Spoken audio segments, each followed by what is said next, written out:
Hello again, and welcome to another episode of Ball Over Passion. And today we're looking at what I think and what all of us think here is it's not good enough, this result.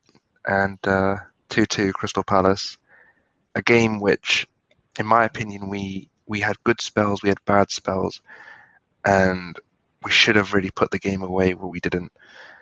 Today we're going to be joined by Haas as well, which is cool. Haas, introduce yourself, man. Hey, how you doing? I'm Haas. What's going on? It's this guy, man. I love this guy, man. Me, Haas, Z, and ZK were all at the game last night because we needed to meet up. Let's be real. It was just about time. And then George looking away through That's from that's not across why. the That's across not why I went. the ocean. That's not why I went to the game. That wasn't the reason, by the way. I just want to put that in there. Keep going, Kyle. Yeah, I'm excited because look, I've heard you Of course, guys of seem course. to have like the live game groupies. That's basically what they are at this point. So I'm looking in. I've got to pop over the pond essentially. Yeah, get a courier, send me over, Robot Express, and then we'll be there. But All right, so I'm gonna say it right now. I was not happy with that performance. I wasn't happy with the lineup. I wasn't happy with the substitutions. I wasn't happy with a lot of things with that game. But let's start with the lineup. So Pepe starting on the right, Saka on the left. Alba up front did well, and then we had the Odegaard party pivot back with with Emil, and then the same back five. What do you guys think? I thought, for me personally, it was like, bro, why are we doing this Pepe right for left wing Saka when it's not really a thing? Like, come on, why are we doing this? Like, Saka on the right, Pepe on the left. She really must play him, but we have better options. I'd rather go with Gabby or put Emil on the left and then play Odegaard in the middle. There's so many different options, yet for some reason, Mikel seems to be persisting with this Pepe right wing. What do you guys think? I didn't agree with his lineup. I didn't like it. Like, we were all together when we saw the lineup.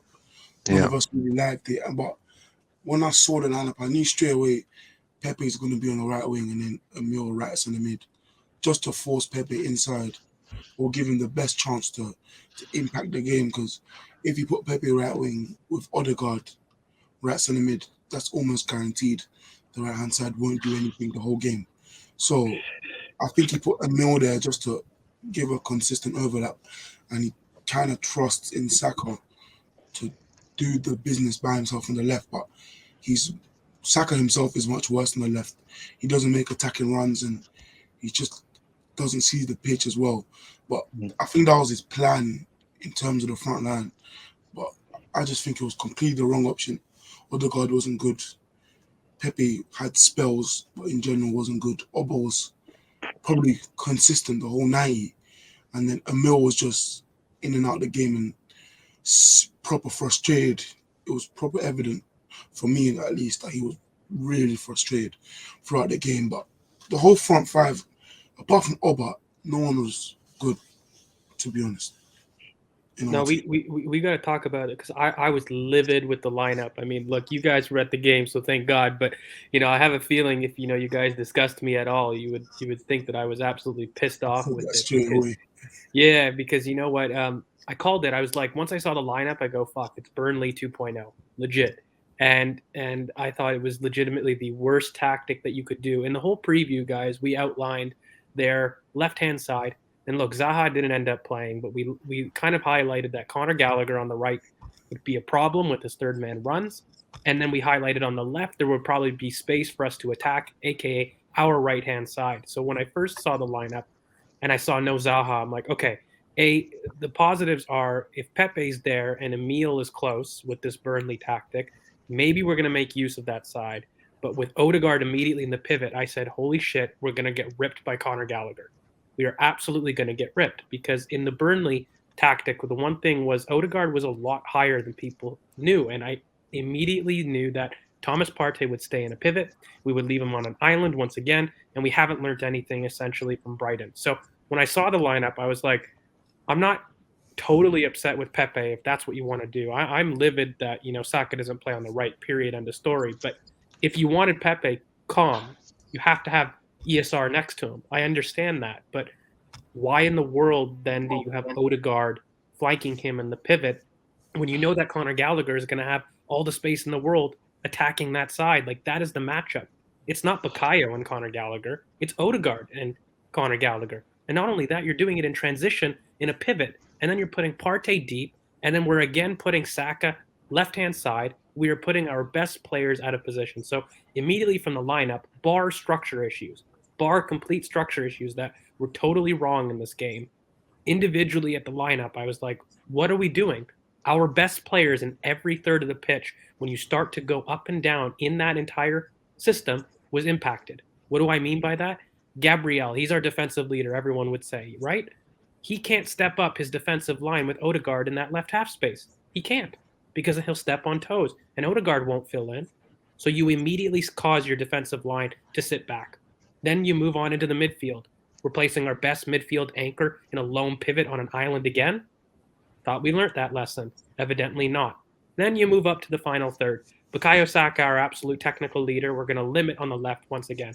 So not only did we not do the right tactics, but in every third of the pitch, we had an impact immediately from that lineup that I was very, very nervous about. And in fact, I tweeted in a bunch of our group chats immediately, we better look for an El Neni and Martinelli sub soon.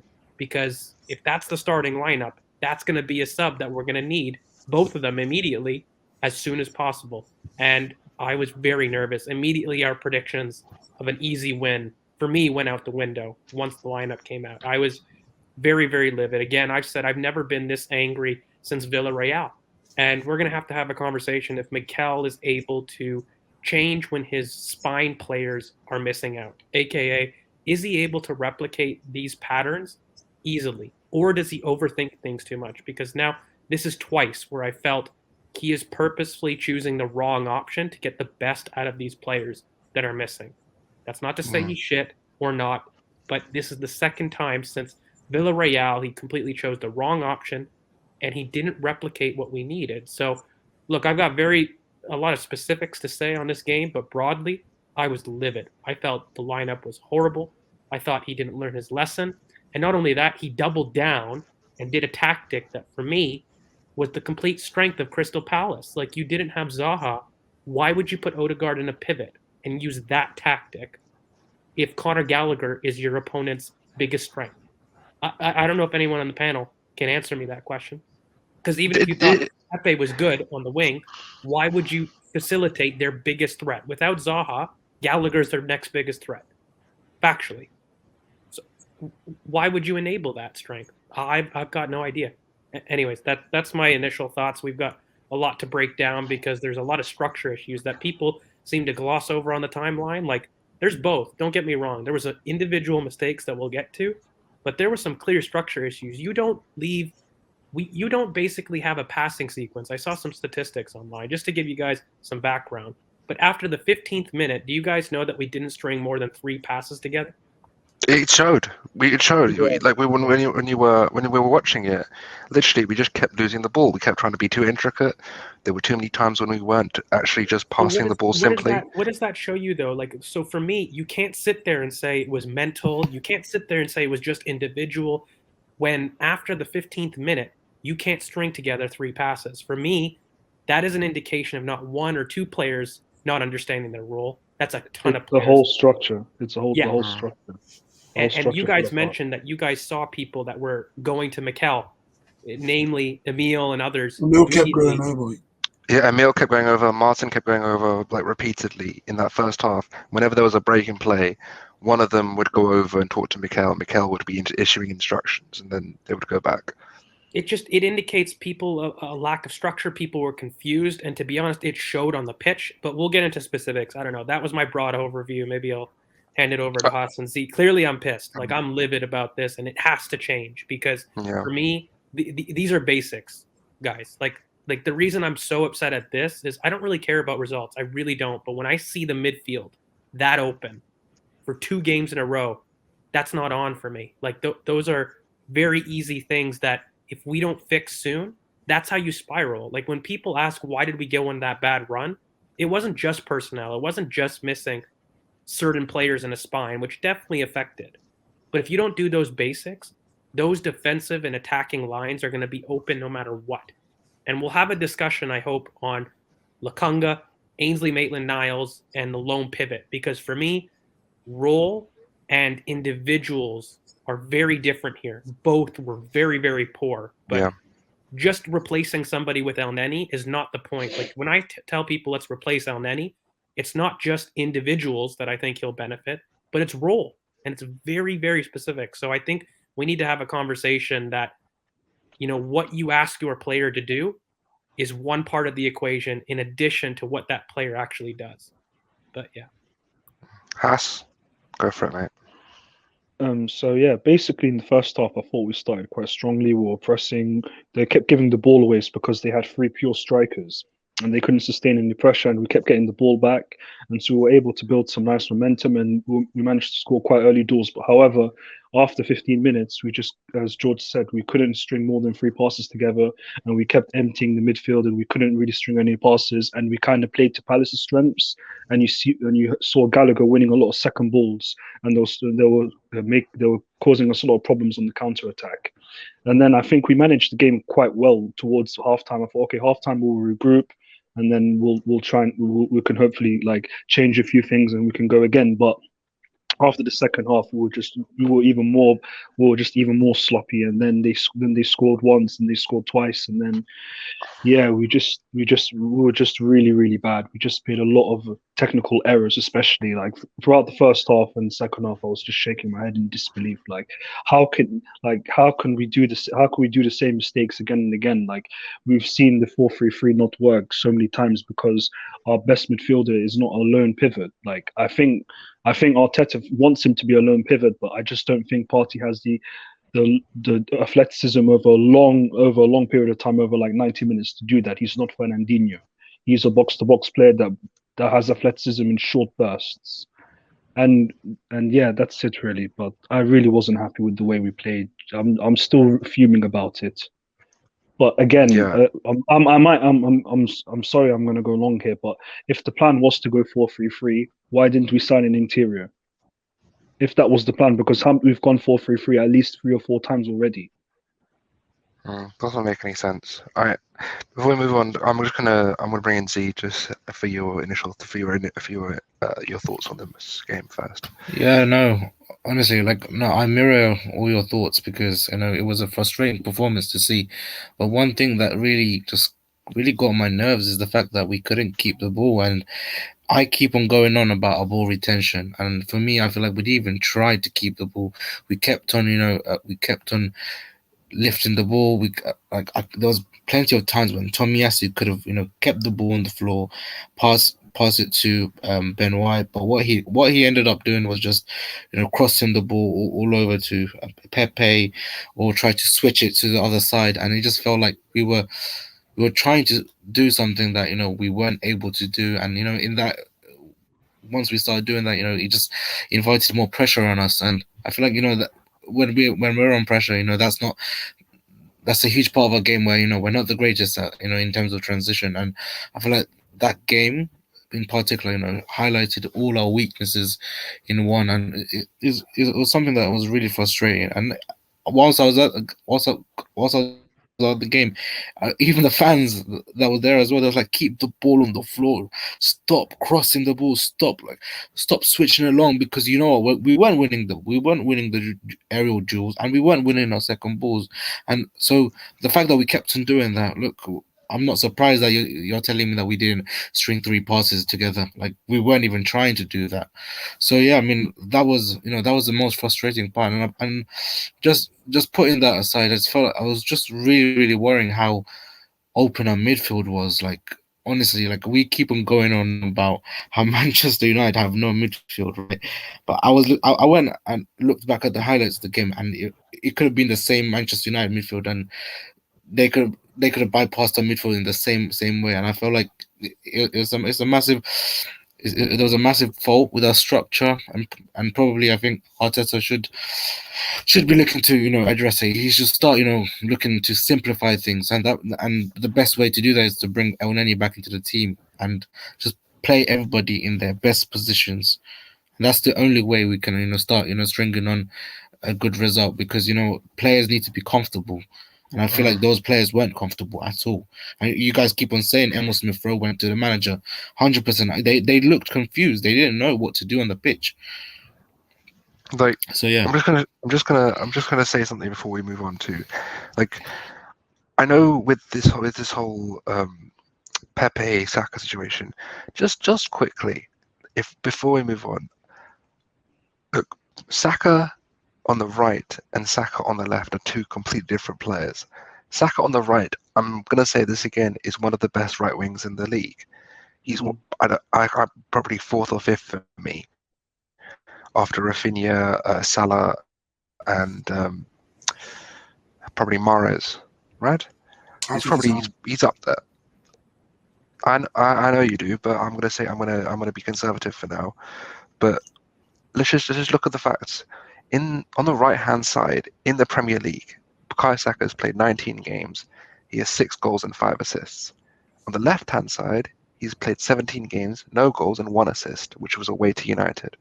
Like, the manager, what's pissing me off the most is Mikel Arteta made Bukayo Saka into one of the best right wingers in this league, and now is consistently pushing him onto the left for a player that, I'm sorry, if you lose the ball 22 times, if you can only complete 1 of 16 takeovers and be the most dispossessed player on the pitch, as well as having the most amount of touches in the final third, why are we starting this guy on the right instead of our best player who is going to be there and actually try and do something on the right? It doesn't make any sense to me. And I was just so disappointed in that. Like, I would give literally anything. Like, if you want to play Pepe, I understand. Play him on the left. He has Tierney overlapping him. He can cut inside and do his thing. It's just not a thing on the right. He's just not there. He's our second best. He's our second best right winger, and we're trying to start him, even though his assists are off deflections or off second chance opportunities. Like, the Norwich one was off the post, and said last night was a keeper save and that Aubameyang got a tap in. If those are great assists for you, then I'm sorry, but if you're going to be Pepe fans, you can't be Ozil fans at the same time. Then it just doesn't work like that. Curran, is I'm gonna get away from the subjective, because I get accused online and I get on the timeline accused of being biased to being a Pepe hater, which maybe I am. But let me talk about the tactics of why it does not make sense, like, period, whatsoever. So if we're looking at it, we highlighted again, I'm going to review in the preview, we highlighted Tyreek Mitchell and Wilfred Zaha as being threats that were high and wide. We obviously didn't see Zaha. He was not in the squad.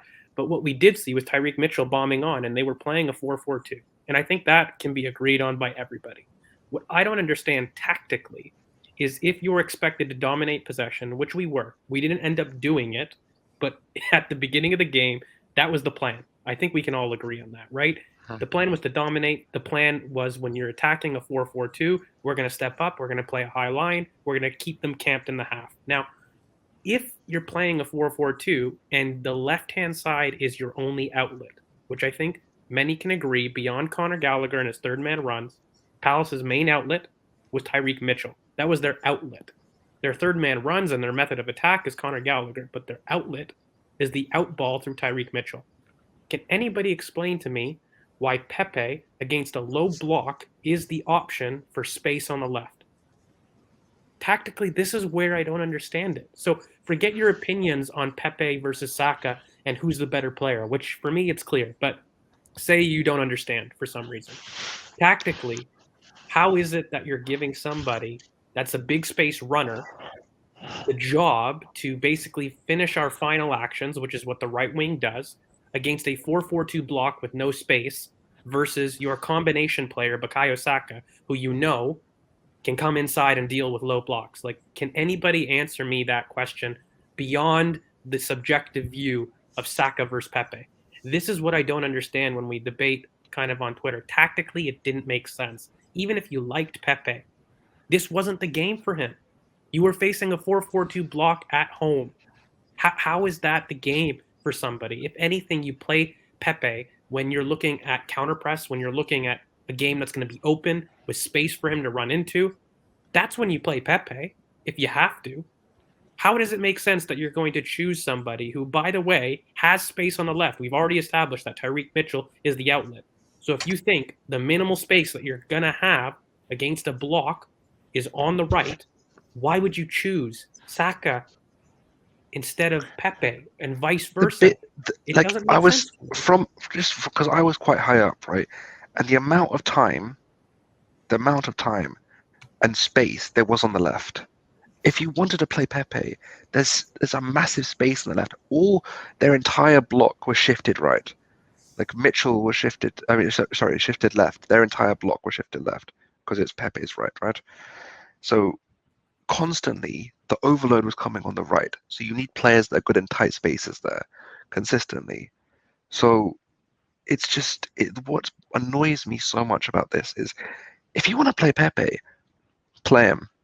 I'm not honestly like as much as I don't like I've tried to be as fair to this guy as possible, but like I don't see it now. I just can't. But if you really must play him on the left.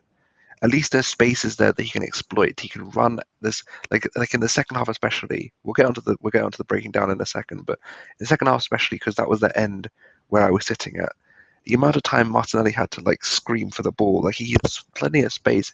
There's open space available for Pepe.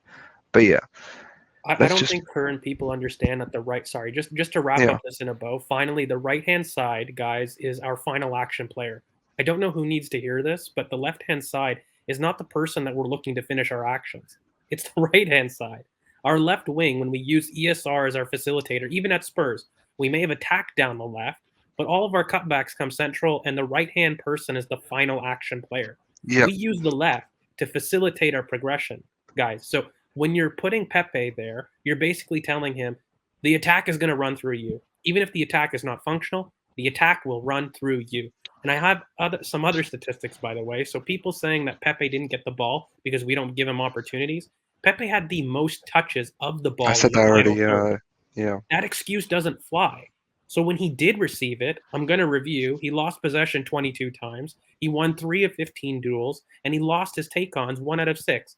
So when he did get the ball, who was the most out of all of our front line, did he make use of it? Regardless if you think the system is poor or not, his time on the ball, did he make use of it? No. No. And he continues to do it. It's not just this game. We did it through Norwich too, and he didn't do it then. We give this guy opportunities to lead the attack, and he does not do it. So fundamentally, you have to start saying, you're done. You're done. If you're not able to consistently provide the output to make up for those possessions lost, then I don't know what function you have on the team, and you certainly don't have enough of a role to shunt out your best player and put him where he's worse. That certainly can't happen. So if you No. want to play him for some weird reason about asset protection or some weird off the pitch issues, you don't sacrifice your best player. It's really simple for me. Right. Before we move on to the first half, I'm just going to say this. So, with this situation, the other thing that is a concern is Emil, because Emil with Pepe, they just don't seem to click together. They don't seem to have that, like Emil and Saka, when you have them together, like you can see that they know each other's game, they know where to be, they know where to pass, they know where to run for each other. Whereas with Pepe, like the amount of times, like Emil's at fault here too, because Emil's hit here a couple of the balls for Pepe that were over hit, and it's fair enough. I mean, I don't expect him to but the point, I don't expect him to hit every pass correctly, 100%. But there's something there between him and Pepe. They just don't click together, and I don't know whether it's tactically or the fact is they're just not on the same page. But yeah, I just don't think it's there for them. If you're gonna start Pepe, I think Emil has to be on the other side because I don't see Emil as the 10 for Pepe. So he does it for him because he wants somebody to overlap for him. That's why he did it. Like he knew if you put Odegaard there, you're not getting anybody to overlap, and Pepe will be touch line. Like I think you guys said it. You guys felt that basically Odegaard and ESR were touch line. I think he did it because he wanted to force Pepe inside. In fact, this was probably the one game in a Pepe specific mind he did the best for him, And what I mean by that is by putting Emil next to him, you're forcing an overlap option, but fundamentally the guy just didn't do it. So even when you do provide him attacking patterns, and even if the setup is poor, when he does receive the ball, he doesn't make use of it, even with conditions to help him thrive and put him more inside. So yeah, I'm lost. Right. Let's just move on because we've stayed a bit longer than I expected on this. So let's move on to the first half. I mean, let's just pull up this pass map here. Come on. So yeah, here it is. In terms of the first and second half, the passing network is. I mean, if you look at it here, for me, where's Pepe, Kern? It's Pepe. We might as well use it as a transition because in the first half, we'll talk about structure issues maybe here, but the biggest issue, people were wondering where was the press. Guys, Arteta instructed them to press, but where is Pepe right now? He's behind. He's with Tomiyasu. That's where he is. So Pepe retreated. Like when I was talking to Chris earlier, I basically said Pepe retreated, Odegaard was lost, and what you found was the attack didn't have a press, so you were stretched up top. That's why the attacking line had such a big gap. Odegaard was struggling in the midfield, and we'll have to have a conversation about him. But the defensive line kept dropping because really Odegaard, who, by the way, is up with Pierre-Emerick Aubameyang, guys. And he's very not influential, but that's where he is in terms of the average positioning. And so Gabriel can't step up. So his defensive line is back. And once again, you have Thomas Partey on an island, which we've been critiquing for so long. And it's so clear in the first half. I mean, I wanted to put up this graphic because there's a lot of – this is a structure issue, guys. You cannot tell me that, this wasn't the plan because really that's the average positioning about where most people were. So there was an issue in terms of something that they didn't understand. And I was just very, very angry. Clearly, I'm still upset about this. But we need to talk about the role of Thomas Partey separately. But Pepe, you can see here, he retreated. He wasn't in the second half. He got a little bit higher up. Sure, we focused a lot more on the right-hand side of our attack. Sure, but that was because that's where the space was. Like I'm not kind of surprised to see that we targeted the right a little bit more here. And there was a reason to. We highlighted in the preview why. The space would be down the left if there was space. But Pepe's lack of impetus and his lack of willingness to press was why our press in general didn't work and why we couldn't dominate. Because when you look at pressing, you need to be authoritative in taking your spaces. This was a big, big reason. And Pierre-Emerick Aubameyang, he was the best presser on the night, which I know doesn't go back to narrative, but he factually was. So this maybe should tie the bow on the Pepe thing. But I don't know. Did anybody else have any thoughts in terms of the differences here? I mean, no, you nailed it. Yeah. I mean, Haas, what did you think about the pressing and the structure of it in the first half? To be honest, as I said in the first 15 minutes, I thought we pressed quite well and we got the ball back quite often because, as I said, they played 3 centre forwards and we just kept getting the ball back, so they couldn't really retain or sustain any pressure. But towards the 20 minutes onwards, I noticed Pepe, he was really dropping off Tyreek Mitchell. He was just letting him overlap every time. And then because as I said earlier in the chat, that our 2 interiors, they weren't really patrolling the half space as well, and they weren't able to smell the second ball. So as George said, there was a lot of spaces opening up because the defensive line couldn't push up. The midfield line was really jagged, so it was just basically Emil Smith Rowe on the right half space, Odegaard in the left half space, and the 2 wingers in a separate line of the press. Then you have Partey covering at least 15 to 20 meters all by himself. And then that was the problem. We really played into their hands, and Gallagher started getting joy because his main quality is winning second balls and attacking space. And that was the problem. We just couldn't really manage the transitions after that. It was a bit of a problem. I mean, for me, what I was seeing from the press in that first half was that when we lost the ball, and it was a case throughout the whole game for me. When we lost the ball, it felt like it was an instant. They were just running at us, literally. They were just straight running at us, Yeah, yeah. and As you said to me we when would we came we out of were the game, constantly retreating, transition control, and it wasn't transition like we control. were trying to. Yeah, exactly. You could when you have what's worrying to me and why I'm.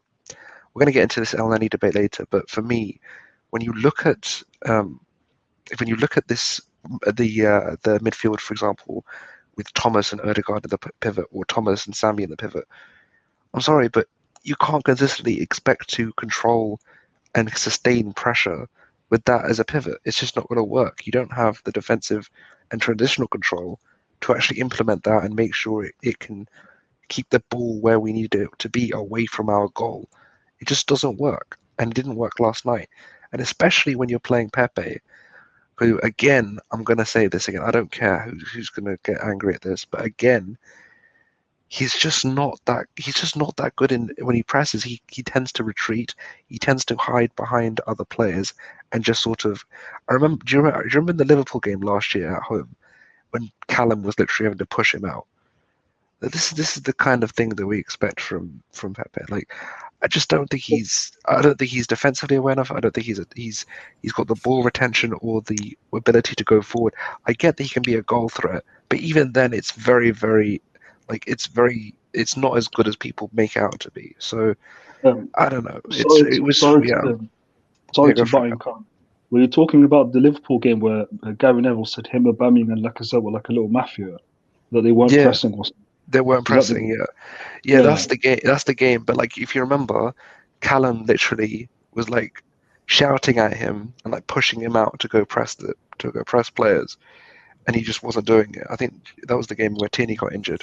He did well yeah, today, not today, but like in the Palace game, the first 15 minutes, him and Tomiyasu worked well defensively, like Mm. stopping the Mitchell. And there were even times where he would try move the ball quickly to Mitchell and he'd give it to Edouard to go 1v1 versus Tomiyasu, who in the first half was doing very well. But early, Pepe was coming and helping. They double up quick, win the ball back, play it through Partey, spread it to the left, and attack quickly. After the 15th minute, all of that It was just worked. gone. All of that was gone, and then ESR was the one coming back more to defend, and Pepe Mm. would just stay higher. He never really, or ESR would press higher, and Pepe wouldn't come back. Like, it was very disjointed. Like, I was sitting Mm. there maybe 35 minutes in, and I'm just sat there asking myself, like, what shape are we like building up in? What shape are we pressing in? It keeps changing, and it's like the most disorganized I've seen us in a long time, and it was annoying because like we started like fast, like 7 minutes in, you get a goal. I thought we could like capitalize because we were doing well in transition initially. So I thought, Mm. oh, maybe we score early, take our chances. Even though I disagreed with the lineup, we can still like Mikel can, or we disagreed with him, but he still like proved us wrong type of thing. But after the 15th minute, the game was like completely changed, and Palace were getting chances. Even though Palace had like 6 shots outside the box, they still had a lot more chances than I thought they actually deserved based on play. But we as a team were so poor after the first Do you 15. remember what? Do you remember what I was saying to you as you get at halftime? At halftime, I was going to you, fam. I was so happy with Pepe. I was like, this is the best half I've seen from him in a Best 20 while. minutes we've seen from him. Best 20 minutes I've seen from him in a while. You remember? I was like, literally, I was really happy. I was like, the guy, Kyan got his goal. He was doing okay. I was like, maybe we could get something from this. And then he just in the second half he just faded. And We before lost we move on, composure I don't a know, lot. guys. Like, We all I did. want to talk about the specifics because for me, a lot of people online have been talking about the midfield gap, and I want to be very specific tactically about what we got wrong because there's a lot of nonsense going around that it wasn't structure, and I kind of want to attack that because look, when you're looking at this team right now in the first half, the one thing that we didn't do beyond the first 15 minutes again was play with authority. And what we didn't do was we were very passive in everything that we did. So what was the reason for that? Like a lot of people are saying it's mentality. It's, it's the fact that this team aren't confident, which yes, of course, like there are roles that they play, but you don't see Thomas Partey on an island without a structure issue.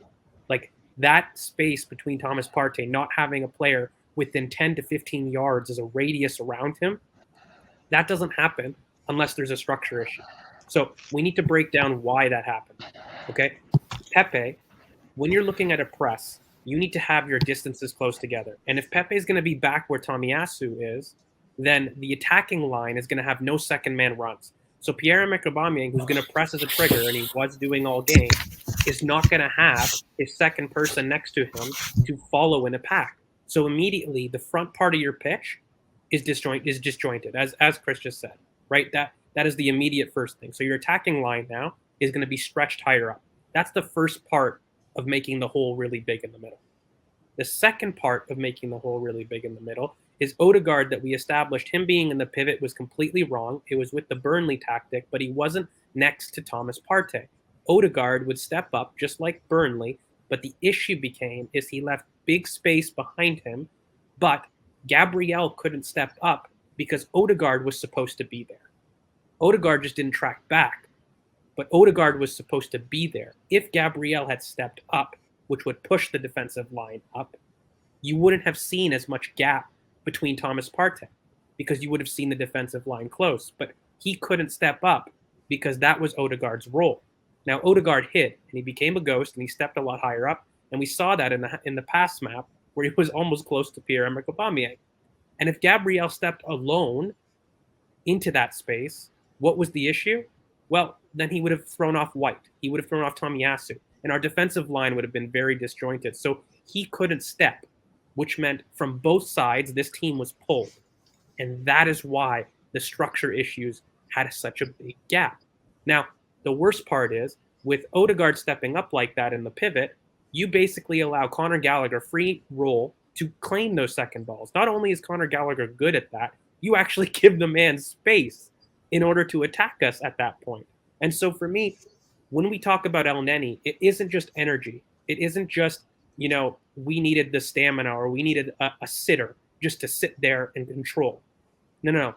That would have kept Odegaard deep. That would have allowed Gabriel to step up. Our defensive line would have been higher. Then our press would have looked a lot better. This is where, when I talk about roles and personnel, I'm very, very specific. So El Neni, in an individual level, what are the differences between El Neni, Ainsley Maitland-Niles, Sambi Lokonga, and Odegaard in that area? Well, number one, individually, El Neni is much better in defensive awareness, and he's much better in terms of tracking third-man runs. He is. So individually, that would have helped the Conor Gallagher point. But what really is the key is because we've actually seen Lokonga play next to Thomas Partey, but play deeper. We've seen that versus Burnley, ironically, in the second half, where Partey was a lot higher up and he was contributing to center overloads. Does everybody remember that game? That is role. To start the game, Partey was deep. But in the second half, we put him higher. So not only is it a personnel issue where we needed to track Conor Gallagher's third-man runs, but the idea of leaving Thomas Partey alone and not higher up the pitch meant that you leave him on an island because Gabriel's defensive line was deep.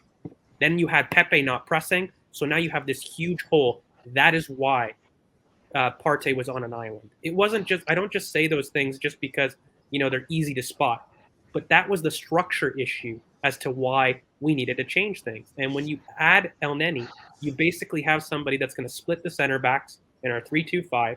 You put somebody next to Thomas Partey who's going to play a lot higher up, and that lets your defensive line step. The reason with Odegaard being there, your defensive line couldn't step.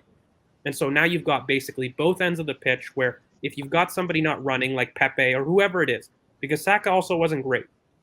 He also wasn't pressing immensely. But if your press is not going to work from the top, your defensive line better damn well be 10 to 15 yards higher up. That's how you win the second balls. So the reason is we had both ends of the pitch kind of stretched out. And that is why it's a structure issue, as well as individual, because then you get granular with the Conor Gallagher and who was going to get third man runs. I was telling me, why don't we put Ainsley Maitland-Niles because we weren't winning any recovery? I go, that wouldn't have made a difference. He's not extremely good in duels himself. You have to have the role different. You must, it wouldn't have mattered because Conor Gallagher, in terms of tracking his runs, that's not his forte. That's not the forte of Lukunga or others. But if you asked Lukunga to be the deeper one and Partey to be higher up, we still would have fared better. And I think that is my big point and my big frustration. If we're going to stem this bleeding, we need different personnel, which will help, but we need a different role. How we build up is the issue for me. And while Granit Xhaka is out, this is what the man allows us to do. He gives us a platform to let Thomas Partey venture up. And it isn't just black and white where he does it all the time, but Partey is very comfortable having Xhaka deep. He isn't with Lukunga. I would ask you guys who went to the game, how many times did Thomas Partey look past him to make sure that Lukunga didn't step up again? Because he did against Brighton. And I get that he's young, I get that he's learning, but you need to have a role where you tell him, look, stay there. Or you get El Neni, who you know can do it, and did that for Manchester United last year at Old Trafford. So these are basically maybe the structure things that would stop the island and gaps that we see in midfield. And like, I mean, we'll talk about Martinelli's substitute appearance to help with some of the press and the energy that we're seeing, because we were flat all game. But in order to stop these midfield gaps, that's my solution. It's not just El Neni there in terms of player, but it's structure. We need to give him basically the role of splitting the center backs, coming up, pushing people higher up, mainly Partey, and that's going to stop us having an island in terms of our midfield. I mean, the thing is, with the whole El Neni situation, for me, it's quite clear. The main thing for me is you need a build-up starter, and Partey, I don't want him dropping that deep. I don't want him dropping to the point where you can't have him progressing into the best of his ability. He's someone where you get the ball to him, and then he can progress the ball into the final third, or take the ball, make a run, or make a pass. He's not someone that I would trust. Actually, just go. It's not that I don't trust him. It's just that I don't feel like you're using him enough. You're not using him to the full of his ability. So when you look at how you can make sure that Partey is who he really is, who is box to box 8, who covers short distances very, very to an elite level, to completely to one of the best in, I would say, in Europe. When you have that, and you're saying to him, okay, what we're going to do is we're going to have you sit back and try and defend, even though both your interiors aren't exactly comfortable doing what they're doing either, because they don't know their roles either. It's sort of like, what confuses me the most about it is, if this was the plan, where was the interior? Where was the 8? Where was the free 8 to get the free 8 in? I mean, we all said Husamawa. I mean, other opportunities were available.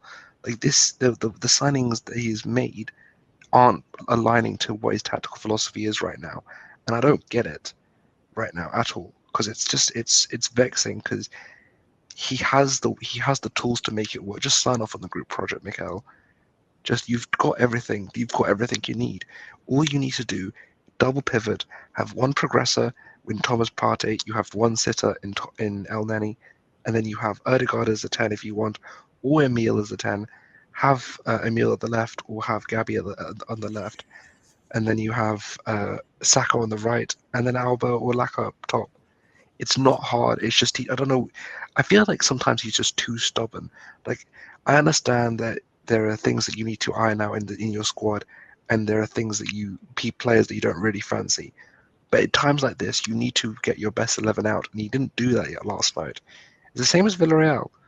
Like, he didn't. He has this inability to just do the right thing at times. Like, he overthinks paralysis things. by analysis. That's really what it is. He's almost too smart for his own good, and he thinks that he can figure out a solution that's not the most basic option. And I find whenever, as a coach, you overcomplicate things, that's when you end up failing in a sense. And it was very clear that I don't think the players understood what they were being asked to do.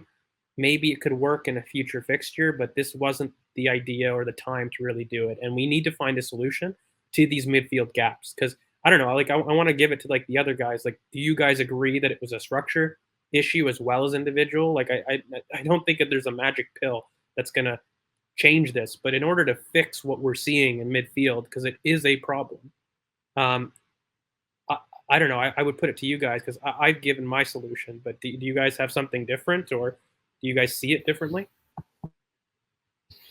No, I mean, look, I keep on saying it. It felt like I was watching Manchester United at times because of how empty that midfield was, and it's annoying because you don't really expect it from a Arteta team to be, to lose battles in midfield, especially to see an Arteta team, not even like being set up like in the most structured. And it was really, really surprising because I felt like, we were 2 weeks away. Arteta would probably had like a better idea of how he was set up against Crystal Palace, and I just felt like either like either we could give it down to Galaxy Brain, or it's just that he overthought the entire situation, or he probably wasn't expecting, you know, um, Crystal Palace to play without Zaha, and he just tried to, surprise us. I don't know. It just felt like something that you wouldn't expect Arteta to do, and I just hope that it's something that he amends really, really quickly. And to be fair, you're right, George. After the game, he was very, very, very aware of where the issues lied, and I think only a blind man would be able to not see what was going wrong against Palace. Yeah, man. I don't Well, know. What about you, Chris? in the first half, most of the shots they had, like the Edouard chance over the bar, Benteke trying to dribble for us in the middle and getting brought down in the box. All of these came from passes from a DM or centre back straight through the middle, past Partey, past Odegaard, past the mill, straight through three players and all. Now like 3-on-3 of our back line. So all the space continuously, it can't just be a player issue if for maybe 15 minutes of the game, they're playing one pass through your whole midfield like consistently. Like even though Palace didn't get many shots in the box, they only had 3. But if all of them are coming from direct passes through the middle, like it has to be an issue structurally. And our players, even though there was a big issue structurally, our players, a lot of them really lack composure. Like they started going long, putting the ball in the air, and none of them won their aerial duels. Gabriel was our only player who won more than 50% of his aerial duels. So them putting the ball in the air, not being able to keep it, was bad for them as well as, and good for Palace because they are a big team, even though they aren't good on set pieces. But like We were lucky that they were worse technically than us because yes, I think why I'm so upset, guys, about this is it's because Palace weren't good. yeah, like the structure issues, why they're so important for me is that if you put this to better teams, we're gonna get hurt. Like Palace in the end, let's have it right, didn't have chances that were really one-on-one that were great with the keeper. While they went and they cut through our teams, their actual shots and they weren't great. If you look on XG, I think we beat them by quite a considerable margin on XG in terms of chances or something. Yeah, but it was just a case of that not telling the whole story. And really why I'm so upset is that if you leave that space against Villa, any other team with any competent technical ability, those half chances that they did receive by cutting through our midfield are going to be replicated again and again and again, and it leads into a spiral that we saw last year. So while they're just warning signs, and I don't like when I see space in the midfield. And the one thing that we could say with Mikel Arteta, central compactness. So when I don't see that, that is a red flag that something has seriously gone wrong. That isn't just individual, because I've seen this team not perform individually, but we still had central compactness. Like that is the one non-negotiable of this reign, really, from Mikel Arteta. So when you don't have that, structure is an issue. Just very quickly, because I don't think it's that big a point, but what do we make of the MacArthur decision? Oh, straight red card. What? There's no debate. Yeah, there's no debate, is there? Yeah, that was a red, but honestly, it was a red, and the fans were getting angry when he didn't do that because there were a couple things before that MacArthur should have got like a yellow, because Saka was the first yellow of the game, and he only committed one foul. So like he just, and that was annoying, but overall it didn't really impact the game because with 11 men we still could have won. 11v11, if we played better we could have won. Like 10v11 we probably do win, but like with or without the red we weren't good. to be So honest. I mean, I think it's I, facts. When they go yeah. to 10 men, like after the 1-0, it's an easy win for us. Like, Then floodgates would open. yeah, absolutely. So like, and given all that, but I almost don't want to highlight it too much, Curran, only because That's I'm why so I'm saying, upset yeah, Real with shit. how Yeah. we played. But I don't agreed. know, Haas. Like, I wanted to ask you, like, are you this hard in terms of it being structure and individual? Like, what do you think the reason for those gaps were? I think it was mainly structural. I think it's completely structural, but like these things like misplaced passes and like not being able to like smell the second balls, that's just the player's weaknesses, which we've known from the 4-3-3. So I can't really put it on the manager that much, even though he played that formation. But the problem with the structure, I think it's just on the manager insisting on that system. Yeah, it's a very weird thing for me, but Yeah. look, I just want it to be rectified because I worry when there's big midfield gaps. I get Emery vibes. So regardless of Yeah. results, positive or negative, the biggest reason why Emery failed was the biggest spaces in midfield you've ever Yeah, seen he in your couldn't life control as it. He a couldn't basketball game. control it properly. And if Exactly. and I was saying yesterday, like if Wendy had that sort of space on Friday, Yeah. we're going to lose 3-0 again. Oh, 100%. We And will lose 3-0 again. People on Arsenal Twitter take the piss out of him that he may be chubby, but the guy's got quality. Like he knows what he's doing. He's a quality playmaker. Let's not take the piss here. mate, if you give any professional footballer time and space, they will hurt you. Yeah, And but that is like Palace, we gave them time and space and they didn't do much. They've got shit players. And they've got no technical ability. But Mhm. like Yeah, the point, I think the big thing is like when you're a big team, positional play, and we'll do a pod on positional play. But guys, the very basis, screw this tactical talk, is control your zone and don't give space. Like that is what positional play hopes to do, right? yeah. And And to have a spare man. yeah, and if you give them like that's the whole reason why positional play is so good at controlling games and why they dominate because literally they just don't give you space. So if you're going to give a team space, it defeats the purpose. Like I think we all know. I don't know. I feel like we're beating a dead horse in terms of the structure personally, but it's a big worry for me, and I think it was worth the time because What did you guys think our build-up structure was the first half? Because if I'm being honest, I had no clue. it was still the 3-2-5, but What's on the stadium? It felt it was it still felt a to me. 3-2-5, but Yeah. we went long, and Odegaard didn't stay in his hole, so we couldn't really. It became a 3-1-4, like it was really or 6, sorry, because Odegaard stepped up, and he wasn't in the 2, and that was the issue. Where if you looked early, like Ramsdale fired some really nice balls to Emile down the center, like that's where, like the first 15 minutes came from actually us going through the thirds very quickly. But as the game went on, I just felt that Odegaard got scared of the transition. He went higher up because he knew he couldn't deal with Gallagher and he just didn't want the physical battle. So he vacated his spot, went up, and he basically had a 3-1, which was Partey on his island against a 6. And that was why you saw the 4-3-3. I put in quotations, but it wasn't meant to be. Like it was supposed to be like Burnley, where they were together in a pivot. But Odegaard, in my opinion, got scared, ghosted, went higher up because he didn't want any battles, and that's why it kind of folded.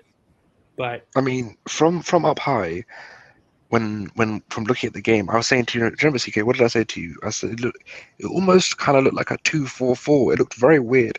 Like it didn't look like we had 3 at the back consistently. It looked that Tommy stepped up and we had White and Gabriel a lot, but Tierney was holding him back a bit.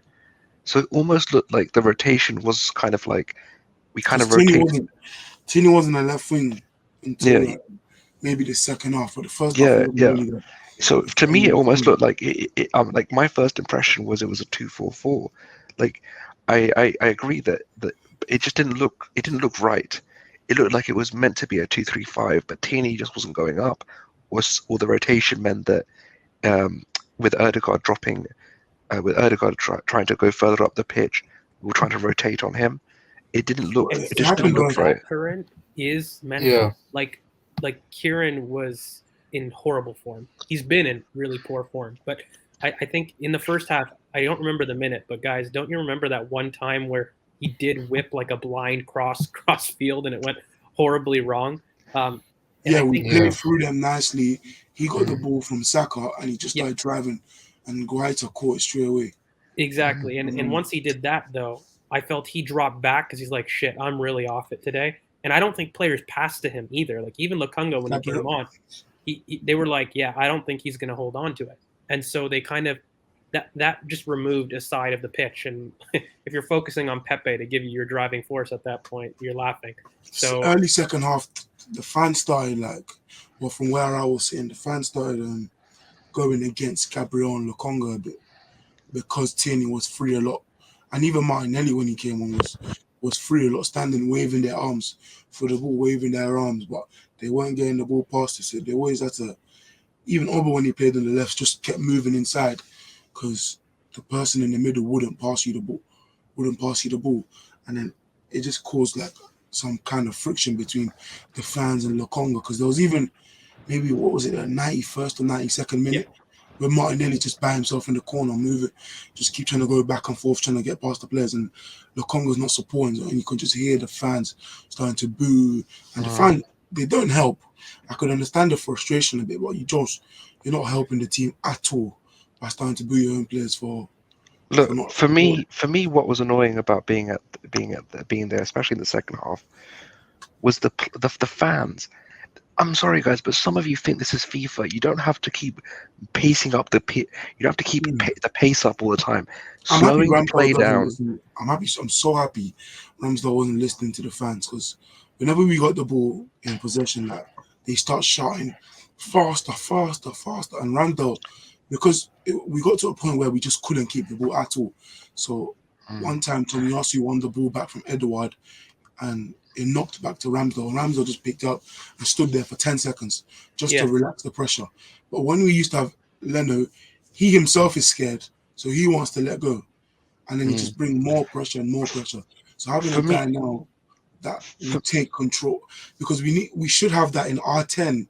R10 should also be doing that, where if the whole team is getting frustrated or flustered on the ball, like Ozil used to do it, he just put his foot on the ball and start moving around with it and just keeping it. And Ramsdale's the one that's doing it for us now, but we need it more. for me, what it was is that, especially in the second half, what I did like, I didn't like a lot, but what I did like in the second half was that we would move from side to side, but it wouldn't just stay at the back line. We would move just slowly up and up the pitch, slowly, building up across the pitch. And the fans in my block were like, "Why are you being so slow? Just get out our feet, get up the pitch. We're chasing." And you're just like, hang on a second. Do you know how chances are created? You sustain the pressure, you find your gap, and you create a chance. But I want to talk about two things before we wrap this up. So one is the impact of Lacazette and Martinelli, especially Lacazette for me. And the second is, guys, Thomas and Sambi, the partnership.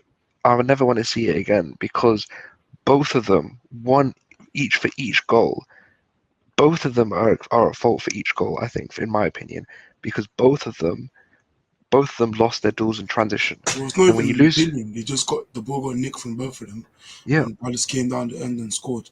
And So I want to hear from everyone before we wrap it up. So, but then we'll go to final thoughts. But two questions: the impact of Lacazette and Martinelli, and secondly, the partnership of Lokonga and Sambi together. well, So for I'll start for in the second half, and then we'll go into final thoughts. But Z, I'll start with you. What do you think, mate?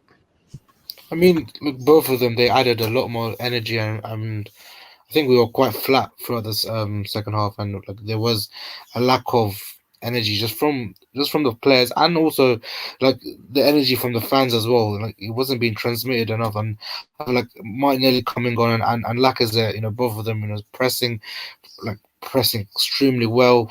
It kind of influenced the rest of the team, to start pushing to score. So I feel like that was really good. And in terms of Martinelli, I mean, he was trying a lot on the left. I mean, he was trying to do it all alone. I saw someone on Twitter saying he was like watching the Neymar from Santos, but I wouldn't go that far. But he did a job on the left, so that was really good. And I feel like he's made a case for himself to even start the next game against Villa for sure.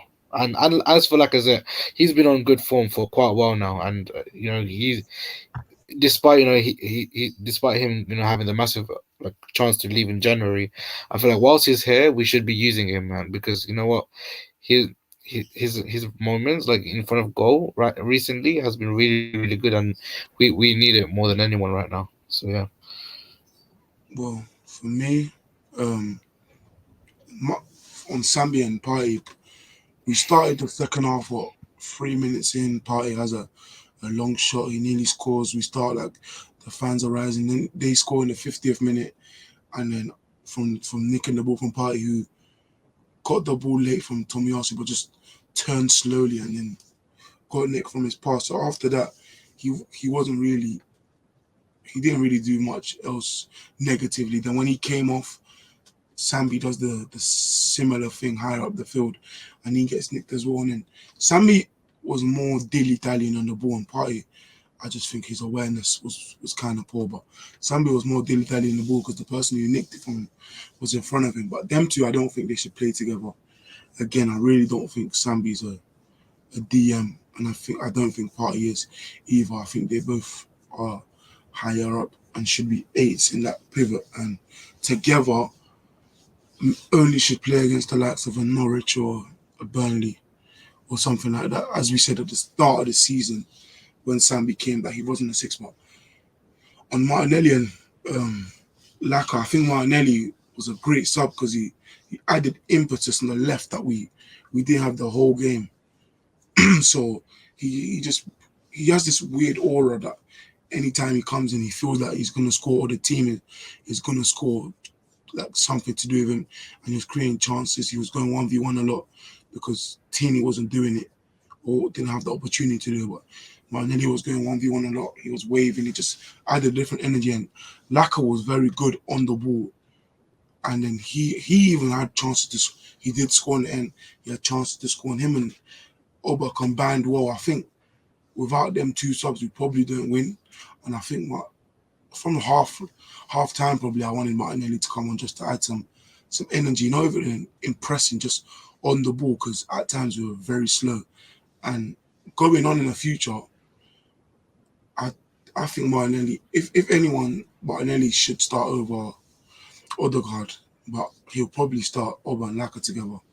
And then, well, as long as Odegaard's not starting for me, because he was the worst player on the pitch. But yeah, them two subs added impetus and goals, that a goal threat that we needed for many minutes going on in that game. Yeah, I'll keep it short on Sam being Partey. I mean, we said it. I've said it for so long. Like, this is who Sambi is, and I think people got a lot of answers in terms of Partey lone six. Does it work? I don't agree.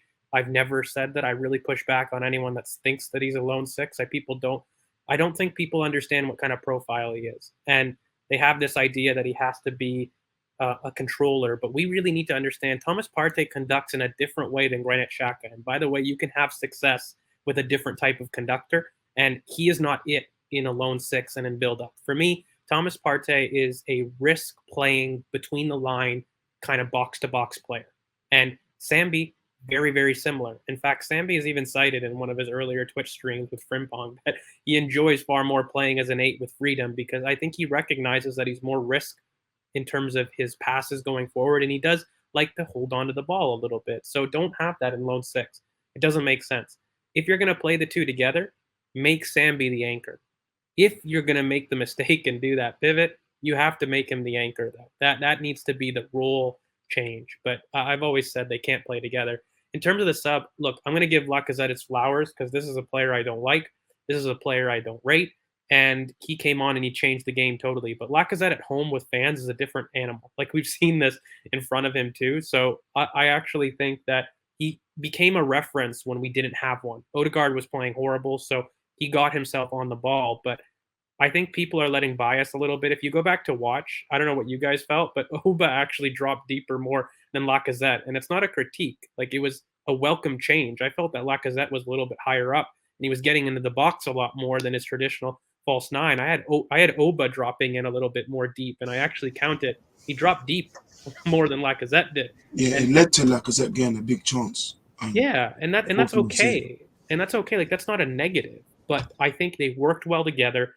Martinelli, you guys know, I said it earlier in the pod. I knew that we were going to have to sub him on just from a passive standpoint. Like, the team was void of ideas, and this guy brings energy and chaos. No matter what he does, I don't think he should start because I feel he needs a little bit more refinement in terms of that chaos. Like, you could tell that he's made advancements and, La Pausa and all those things about tempo control. But he's still kind of a live wire. And right now, in terms of starting, we need a bit more control. So I don't know if I'd start him. And I think Oba's performance is too good that you can't down him. So really, Lacazette and Oba are probably our best bet in terms of Villa overall. But those two substitutions, they brought energy to a team that was really void of ideas and not pressing. They were very passive, whereas those two subs were on it. They were there to give energy, and they did their job. So I was really happy that's what they ended up doing. But yeah, I think moving forward, really what I want to see is Martinelli took his chance. He hadn't been doing that in the previous appearances. So well on him. But again, I think I would probably give him a sub appearance versus Villa and then a full game versus Leeds to see really what we're at. And if he excels in 3 in a row, then yeah, he's due his spot in terms of, playing for the team starting wise. But I just think that Odegaard was so bad. That's why Martinelli looks so good in terms of what we were looking at. And I don't know if that's his balance with Oba works long term. That's the one thing. Balance in the front line is not great with Oba and Martinelli. But if he can keep this level of technical consistency, then I don't think anyone's going to argue. But I just don't think objectively Martinelli has shown that kind of across this season. But if he can do it, then come, let's have him in.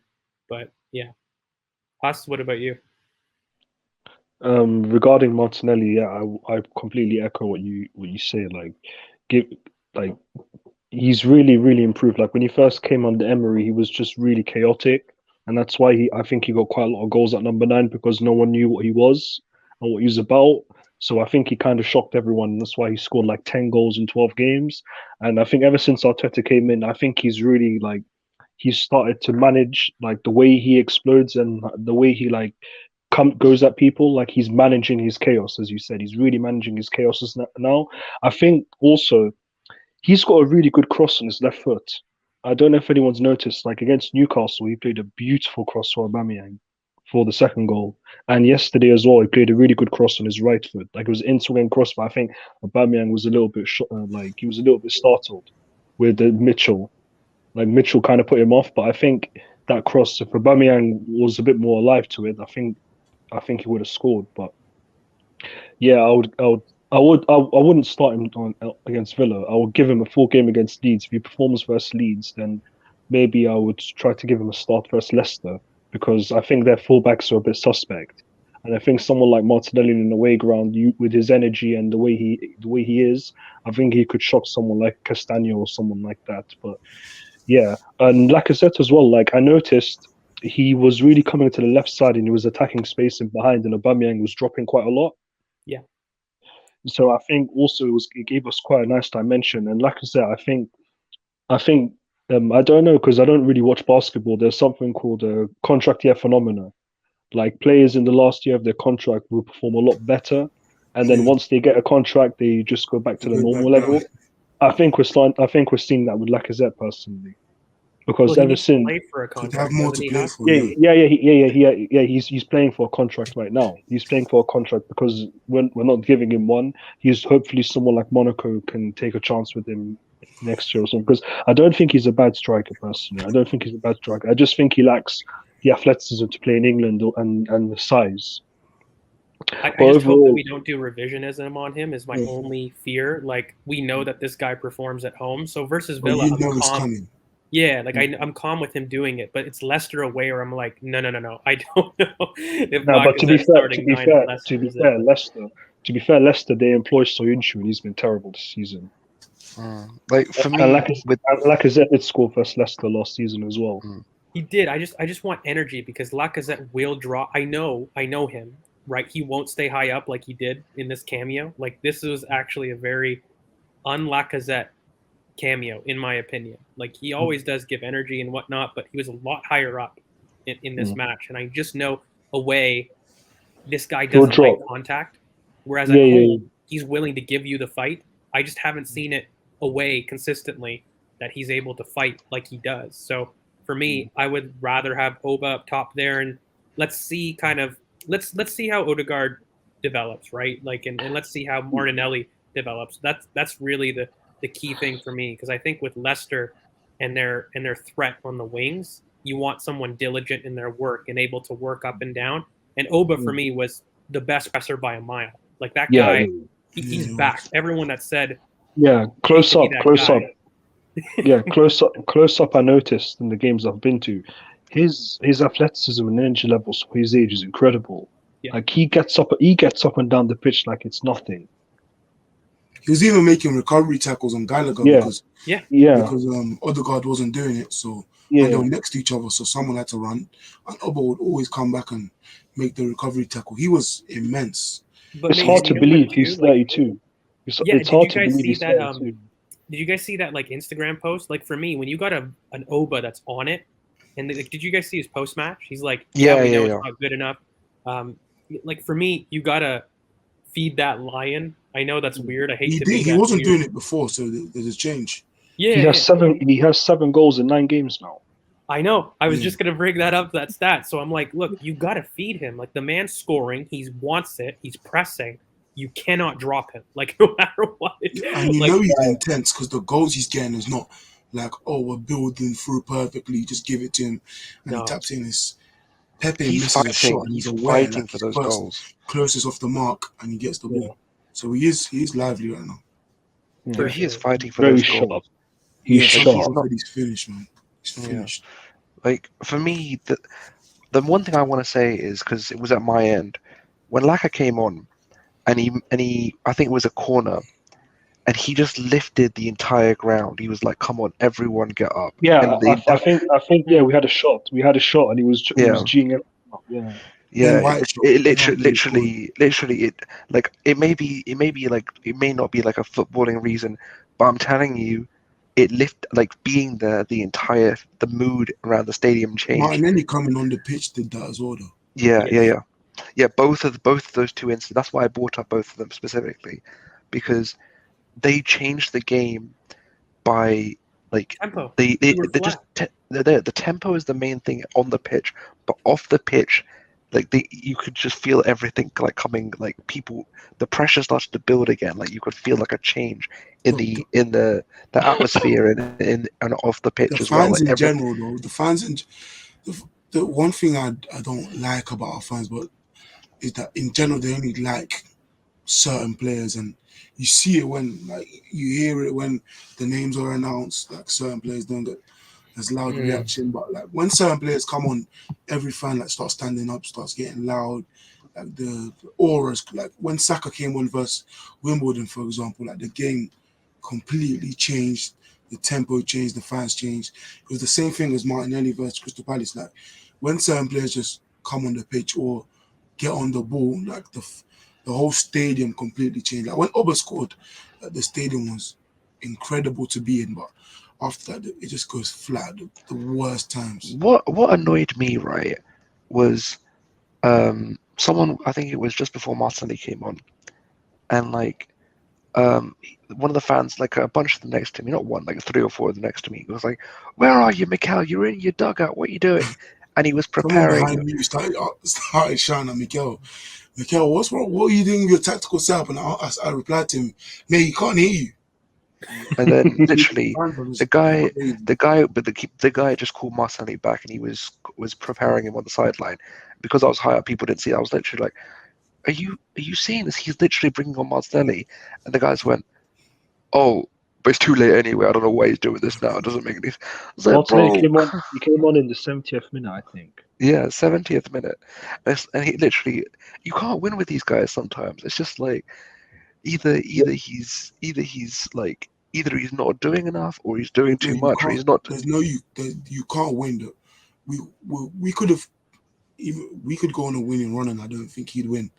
But that's just it is what it is at this point. It is what it is, but like We just need to win, man.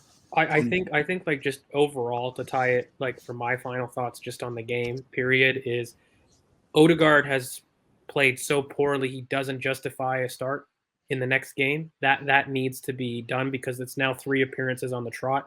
The guy needs a rest. He needs to be out of the game. I think Oba was our most consistent performer across the 90 minutes. He has to start, but Lacazette, in terms of substitutions, he forced himself really a start for me. You've got to have him in terms of the next home game with Villa. I think he'll provide a more reliable option both on and off the pitch that players trust. Like Lukunga had mentioned it as well, that he gave the team a lift. And I think whether I agree that he's not the player for us moving forward, I think we need that little bit of impetus at home right now, and we need to have a game where we dominate more. So let's add to that. Like if our experienced players are going to step up, I'm not going to complain. They haven't done it for a year and a half. So if they're going to step up, let's freaking do it. Feed the lion that keeps going. So for me, those two have to probably start, even though I don't like Obazet, I call it.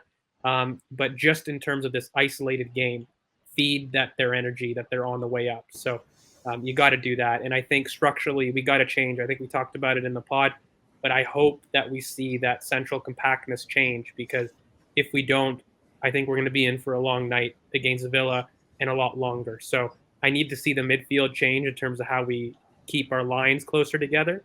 But I also want us to kind of keep the press. I think Lacazette will press. That's another thing. Like, so you won't have the issues in terms of the defensive line at the back, but also the front press. So we will change that if we keep these guys in. But I am worried. I don't think anything's lost. We still drew. We're still unbeaten in 5. In terms of the chances created, we still were better on the night than Palace in terms of chances created. Yeah. But these And red big flags, chances. but these red flags, they're red flags for a reason. So I just wanted to be fair on this pod, because I still believe in Mikel. None of this crap about me having to switch managers is going to be valid for me, but it is a red sign or a red herring. It's a bad sign. So I hope he fixes it against Palace. He's got to show me that he is able to do it. For me, it's quite clear. I'm gonna let everyone else go before we head off, but my final thing is what I found really, really annoying, as George likes to put it, on the timeline has been like this ability to just somehow make it look like we deserve to lose that game. We did not deserve to lose that game. We had periods and they had periods back and forth where both teams went on the offensive. Their 2 goals, both of them came from our mistakes. It wasn't like they were going hell for leather and just sustaining pressure consistently, wave after wave. We went forward, they came back at us. We went forward, they came back. It was a back and forth game. And to say that, oh my God, we just nicked it and we were totally outclassed for 90 minutes is not only wrong and not only disingenuous, it's just a fact. It's just a fat and a complete lie. It's just not the case. Because if you look at the game, if you watch the game, you can see that we had periods of time. Like I'll go through it per the 90. From 0 to 20, we dominated. From 25, and then it got into a bit of a duel, and then from about 25 to 45, they dominated. You muted, George. Probably till 81 when Martinelli came on. Yeah, well, no, 71 when Martinelli came on. Was it 70? I thought it was around the 80th minute when he came on. Wasn't it 70? I thought it was 70. I'm pretty sure it was a little bit later, around the 80th. But whenever Martinelli came on, that was the turning point. I think for me was when Laka came on for me.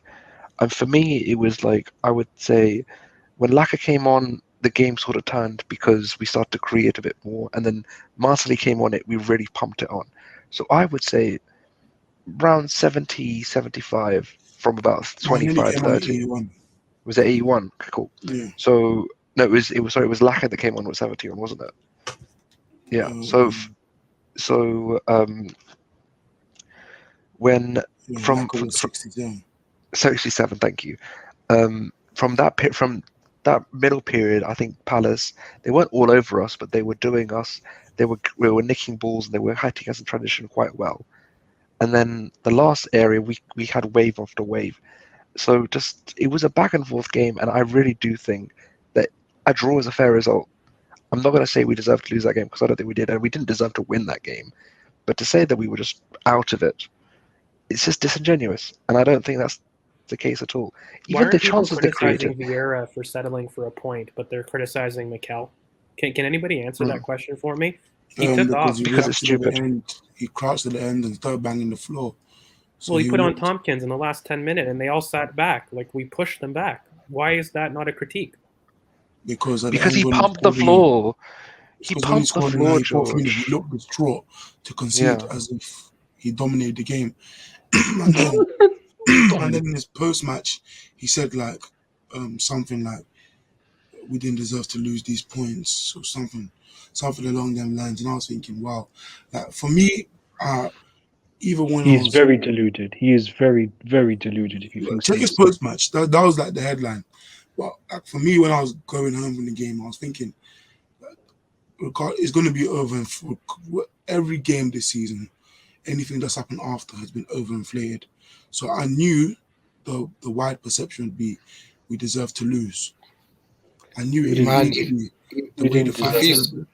If you saw Twitter when that goal went in from Edward, like everybody was like Arteta out, Arteta out, Arteta out.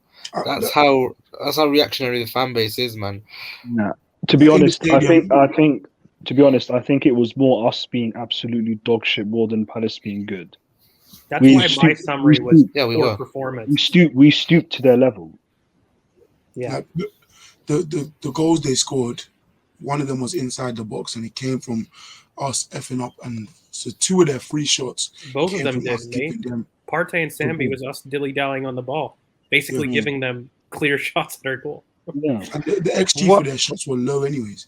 Like they only had 0.5 XG, while we had like 1.9 or something. Yeah, Gabriel got caught flat-footed, and White was 2v1 with Elise, and ESR couldn't make it back in time. Yeah, White. I saw people criticizing White for not engaging with Edward. If he engaged with Edward, he can just slip it to Elise, and that's a clear-cut chance. If he doesn't engage, Edward shoots. Either way, he was in trouble. Yeah, he was caught like it. He was our best defender on the night as well, by the way.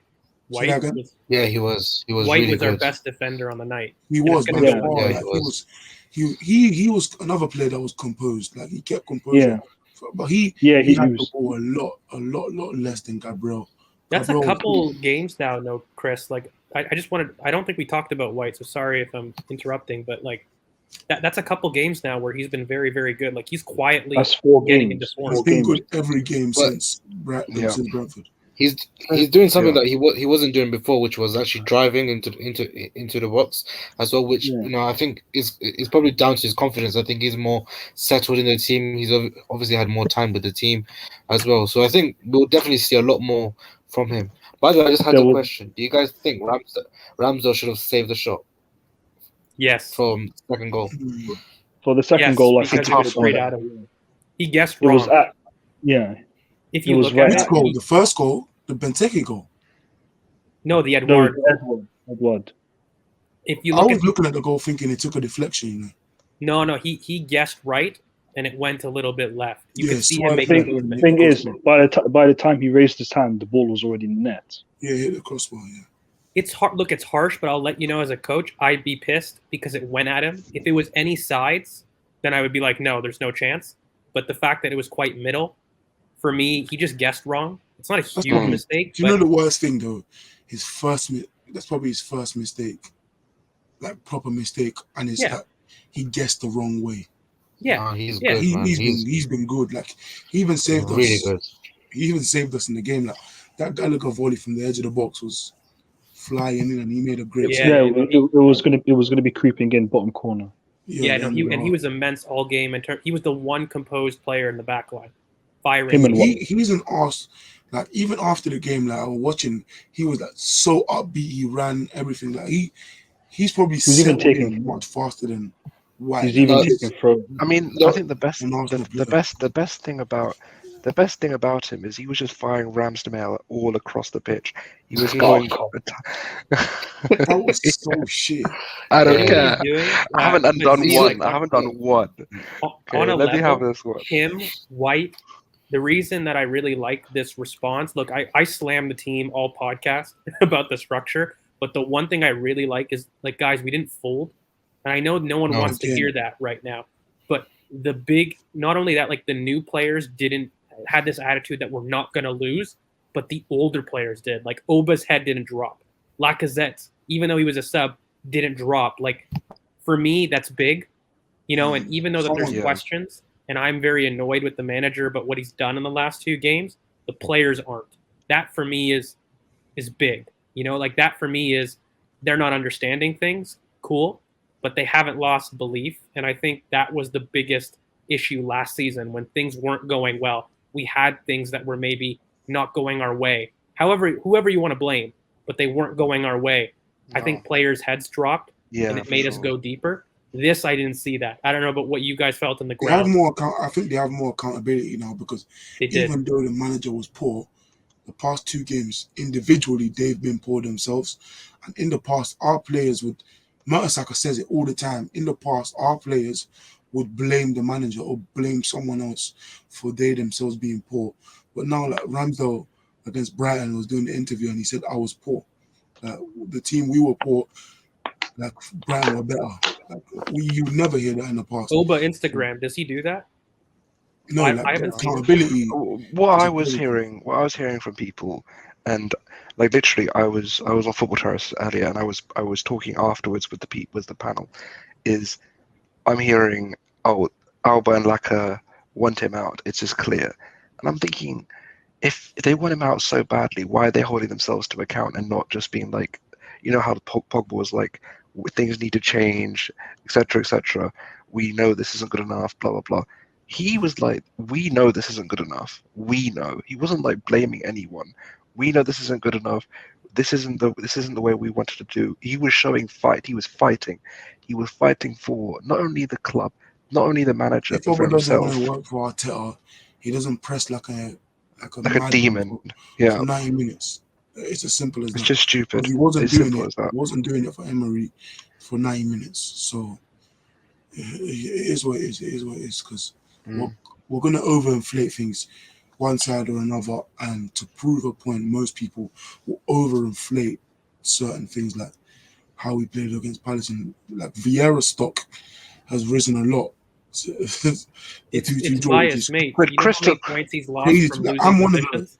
the biggest. I prop Palace from the day Vieira, July the 7th. Yeah. Vieira got the job. I've been propping him, Gallagher, all these guys. I've been propping them, but like that wasn't the game to prop Vieira. No. It really You know how wasn't. many things are sorry, it wasn't from losing position, but from winning positions. You know how many times that Palace team has lost, even in this season? It's been immense. The amount of times that they go ahead and then they concede, Brighton, it was crazy. 1-0 up. Yeah. Like that's another draw. They won one game. Yeah, I was about to say that they've only won one game against Spurs. They won one for game. me, what it is, are 3-0. They lost 3-0 twice and then just draws. yeah. And they need to replace the goalkeeper because I feel like if they want to play out from the back, Gaeta is not that guy. Definitely not. He kept No, trying But to ping balls wide to Mitchell and they kept flying to Arteta. All right, Z and Haas, go for your final thoughts, and then I'll wrap it up. I'll let Z go first. Look, man, I just feel like we have to look at this game and just use it as a benchmark where we say, look, we have to draw the line and use everything that went wrong against Palace and just do the opposite. We need to start playing down any midfield. We need to have a good compact structure and just simplify things against Villa and try and win that game because I feel like I'm not going to read too much into this game again because I feel like it was after the international break as well and part of it probably some of the players also had fatigue as well and I feel like Mikel Arteta overthought the game too much, but I'm not going to change my opinion just after 90 minutes. I feel like let's see what happens against Villa, and if we don't, change our ways after Villa and against Leicester, then there's questions to be asked. Now is not the time. No. Us. Yeah, I'd echo with what Z said. Like, yesterday's game wasn't the best game to go 4-3-3. Hopefully, we can El Neni can start games. I can't believe we're all desperate for El Neni to start when it looked like he was about to go to Galatasaray or Besiktas in the summer, and we've reached the stage that we're all begging for El Neni to play. But it is what it is. That is the reality. We need El Neni to play games, and yeah, I'd like to see Aubameyang and Lacazette play together, but the yeah, the thing is, I'm a bit worried about Aubameyang on the left because I like him up front because up front he can just smell the box better and be more dangerous. But on the left, you really see his fundamentals aren't the best. But the thing is, Lacazette, he's so sharp and his status in our team you that he's kind of like was sorry, I'm losing my words. That he basically deserves a start because he's been quite sharp against Brighton and he was sharp against West he was Brom. sharp. He was sharp against West Brom, and he was sharp against Palace. So I think he does merit a start. I like to see what he's about. Hopefully, we can control the transitions better because if we don't control the transitions like we did yesterday against Palace, with players like Buendia and Bailey and Ings, they could cause us a lot of problems, and we might lose 3-0 again. But hopefully, Arteta seems to be aware of the lessons that he's learned today, and he's aware of the problems we had in the interview he did with Sky. So hopefully he can pick the right team, and hopefully he can pick the right tactics, and hopefully we can get the 3 points. Because if we don't get 3 points on Friday, it's going to be a very very big problem because the social media atmosphere among him right now is really bad. But yeah, hopefully we can do it. Right. Before I head to George, because he is now our social media ambassador and knows all things YouTube and social media, I'm just going to say this. A lot of people on this platform, on Twitter, wherever, they've accused us of being this deluded, sort of like over the top, oh my God, where'd you get the information from? The past hour and a half, if that hasn't convinced you that we are able to take the game and actually criticize the manager and show and know where we as fans want the game to go and how the game has happened. We told you before the game. Without El Neni, there's no transition control in that midfield. And what happened was two opportunities occurred where one was from Thomas, one was from Sambi. Both of them lost the ball in transition, and they scored. Like we're not just saying things. We understand what's happening. We understand the dynamics of the pitch. And when you have that, then without that, you're not able to say what's going on the pitch. So I do understand where we say we all think, well, most of us think we're going to finish top four. Okay, you can disagree with that, but I don't understand where this narrative has come from that somehow we're just top gooners that don't understand what's going on the pitch. I'm pretty sure I know what's going on the pitch. Scored ignorance, currently. Scored ignorance. That's where the narrative has come from. But for me, last thing I want to say is Gallagher is a top player, and we knew he'd be a threat. Oba scored. I'm happy for him. Now 3 in the league, and I'm sad that George is still top of the prediction table, like by far. Yeah, All right, go on, George, do your thing. Go on. Well, guys, make sure that you like, comment, subscribe. You can follow us at BoP Twitter, BoP Footy. Jesus, I had a mishap. The robots even make mistakes. But yeah, you can find us at BoP Footy on Twitter. But guys, yeah, just make sure that you like, comment, subscribe, because look, we'll have a lot more content for you guys coming in. But just stick with us on this journey. I know that we're all a little bit down from the game, but I think that this can. I know that it was a tough podcast to get through, but we're in this together. So let's just hope that in Villa we have a different kind of view, and we'll have a preview coming out too that we'll promo. And you can also just check us out on TikTok. Thanks a lot, Yo-Yo, for your comments in terms of the forfeits. We will definitely be acknowledging what forfeits will happen, and we'll take those into consideration. And yeah, guys, just make sure that you keep the engagement up. I know it can be tough, but we've still got some brighter days ahead. And remember, we're still 5 unbeaten. So don't let that take away from what was a bad performance, but not a bad team. Yeah, and follow current BoP, follow Priv_Arsenal_Z, follow Central Winger _ that's Has, follow me, Pure CKK, and follow at the One Willow on Twitter. That's it. And follow Baller Fashion on TikTok, and like the video, subscribe, share the video, and there's other videos coming out just before this or very soon after. But yeah, Karen's going, so I'm gonna have to sign up. But yeah, well, we'll be back in a day, maybe to preview the Villa game, because it's on a Friday, so we're gonna do the preview before that. Anyways, see you soon.